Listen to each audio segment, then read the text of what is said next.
যেটো চন্দ্ৰকান্ত সন্দিকৈ ঐতিহ্য ভৱনৰ শতবৰ্ষী অনুষ্ঠান সেই দিনজোৰা কাৰ্যসূচী আমি পুৱা পতাকা উত্তোলনৰ সৈতে আৰম্ভ কৰিম আৰু পতাকা উত্তোলন কৰা হ'ব পুৱা 9 বজাত আৰু পতাকা উত্তোলন কৰিব শিৱসাগৰ জিলা সাহিত্য সভাৰ পৰম সন্মানীয় সভাপতি শ্ৰীযুত যোগেশ কিশোৰ ফুকনদেৱে আৰু তাতে আমাৰ 101খন পতাকা উন্মোচন কৰা হ'ব শতবৰ্ষৰ লগত সংগতি ৰাখি আৰু আমি শিৱসাগৰ জিলাৰ বিভিন্ন প্ৰান্তৰ সাহিত্য সভাৰ লগত জড়িত সংস্কৃতিৰ লগত জড়িত আমাৰ ক্ৰীড়াৰ লগত জড়িত বিভিন্ন ব্যক্তিক আমি আমন্ত্ৰণ জনাইছো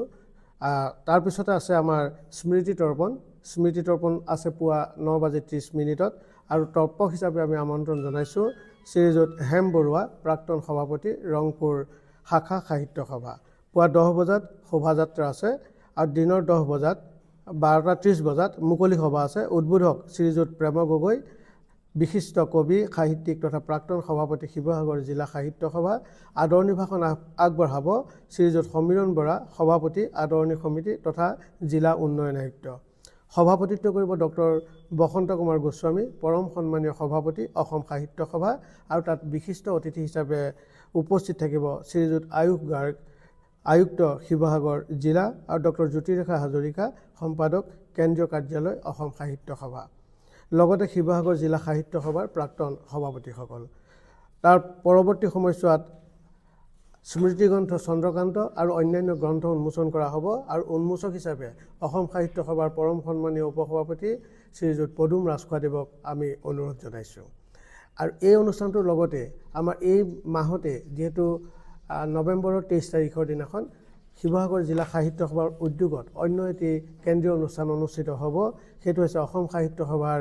কেন্দ্ৰীয় কুহি অনুষ্ঠান এইটো ONGC অফিচাৰ্ছ ক্লাব শিৱসাগৰ আৰু 23 নৱেম্বৰ 2025 ডক্টৰ ভূপেন হাজৰিকা আৰু জুবিন গাৰ্গৰ প্ৰতি বিশেষ শ্ৰদ্ধাঞ্জলিৰে শিশুসকলৰ সাহিত্য আৰু সাংস্কৃতিক অনুষ্ঠান অনুষ্ঠিত কৰা হ'ব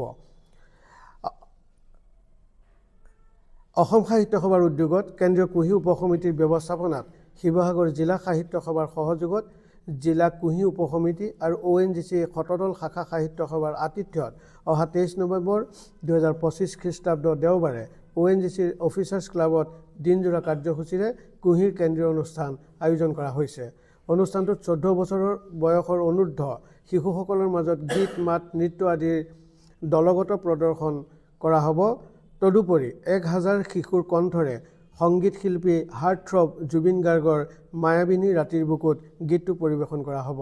কেন্দ্ৰীয় অনুষ্ঠানটিৰ লগত সংগতি ৰাখি শিৱসাগৰ যোৰহাট গোলাঘাট আৰু মাজুলী এই 4খন জিলাৰ শিশুসকলৰ মাজত সংগীত শিল্পী জুবিন গাৰ্গৰ স্মৃতিত কবিতা লিখা প্ৰতিযোগিতা আয়োজন কৰা হৈছে আৰু তাৰ লগত সংগতি ৰাখি এই অনুষ্ঠানটো সাফল্যমণ্ডিত কৰি তোলাৰ ক্ষেত্ৰত আপোনাসকলৰ সকলোৰে সহায় সহযোগিতা আৰু দিহা পৰামৰ্শ আমি জিলা সাহিত্য সভাৰ তৰফৰ পৰা আন্তৰিকতাৰে কামনা কৰিছোঁ